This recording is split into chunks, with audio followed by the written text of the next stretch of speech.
Hello, welcome. In this tutorial, we are going to talk about datetime API. Before version Java 8, datetime was already there, but using the older versions, you could do limited calculations for the date and time. But with the case of Java 8, a complete new API is introduced with so many different features and functionalities. So let us start with that. If you remember, previously there was a class called date that can be used to create object of a date, and there was one more class called calendar. In the calendar, the index was starting from the index 0, so it means 0 index is representing to January month, then 1 is representing to February, and so on. So the index was starting from 0 to 12. Now, the datetime API before the Java 8 had limitations. For example, it was mutable, and the calculation was also difficult.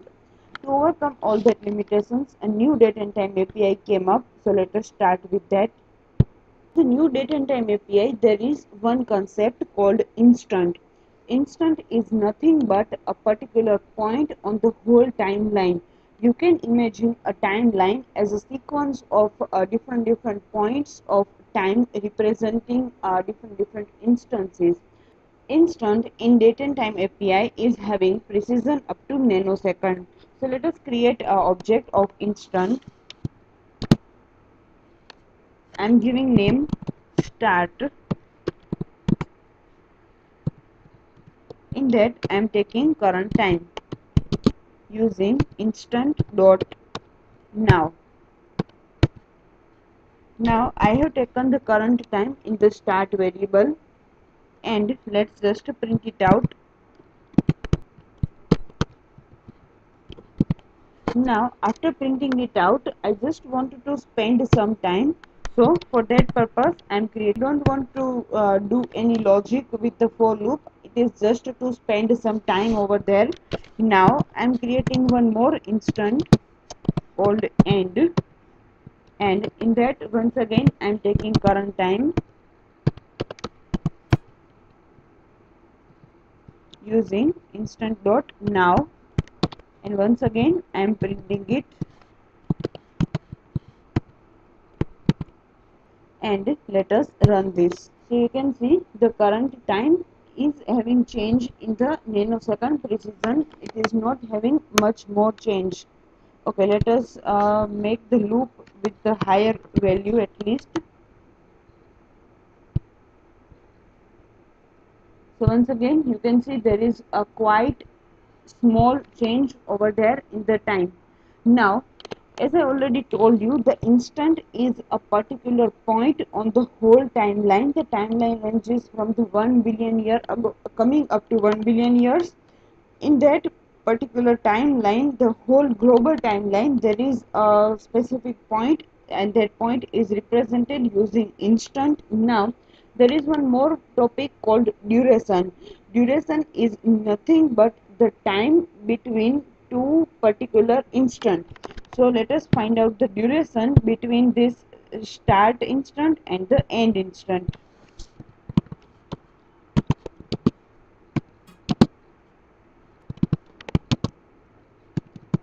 So here I am creating object of duration named elapse is equals to duration dot between. I wanted to find out the duration between two points called start and end.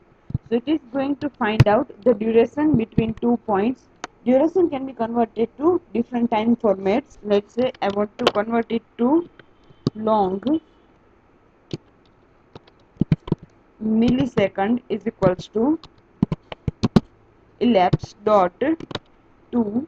You can see you can convert it to days, to hours, to millisecond, minutes, nanosecond, and string. As of now I am converting it to millisecond, and let us once again print it. So you can see the duration in millisecond is 223. So instant can do calculation till the precisions up to nanosecond.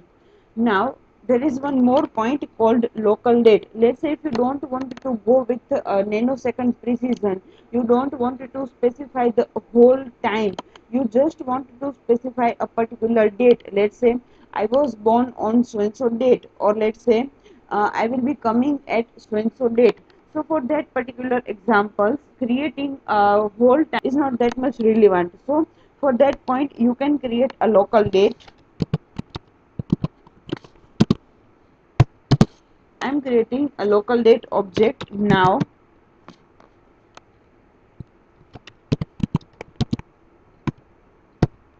and in that I'm taking the current date, and I'm creating one more local date, that is date of birth.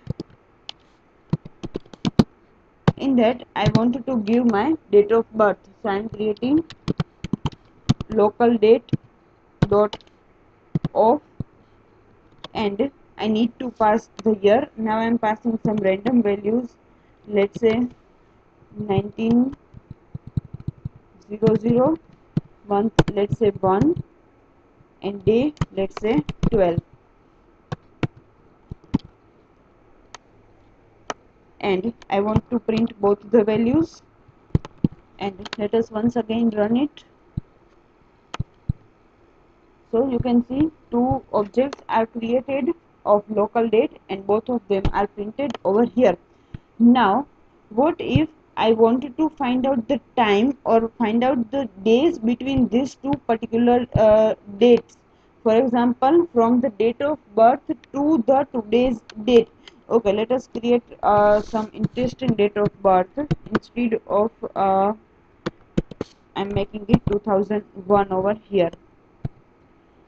So there is one more concept called period. What the period is going to do? Period is a time between two local dates. So let us create a period. Object name I am giving P is equals to, I wanted to find out between two dates. So first I am specifying date of birth until now. So it is going to find out how much period is there between date of birth and today's date. So let us print how many years are there. So I want to retrieve the years, so that is possible using p dot get years. So it is printing 15 years. Now you can see the date of birth is 2001 and 112. So let us say we can say there are some months also remaining, and I want to print it down also. So I am specifying p dot get months. So it is going to represent how many months are added more. So you can see 2 months are added more. As of now it is the March, and the date of birth is inside January. So the 2 more months have passed. Now apart from month, let's say I wanted to find out the days, so that is also possible. P dot get days,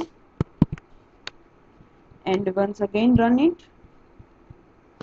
So you can see exactly 12 days, 2 months and 15 years. It is the time between this particular date of birth and today's date. Now let's say I wanted to find out the time between two particular dates. For example, from date of birth to now in the days only. I don't want to go with years or anything else. Then there is one more point called chrono unit. Let us say I wanted to find out a long variable called days. In that I am taking date of birth till now, and I want to specify a chrono unit dot, I am specifying days, and let us print it. So you can see it is going to specify how many days are passed between this particular date and date of birth. So it is going to do calculation for you from the date of birth to today.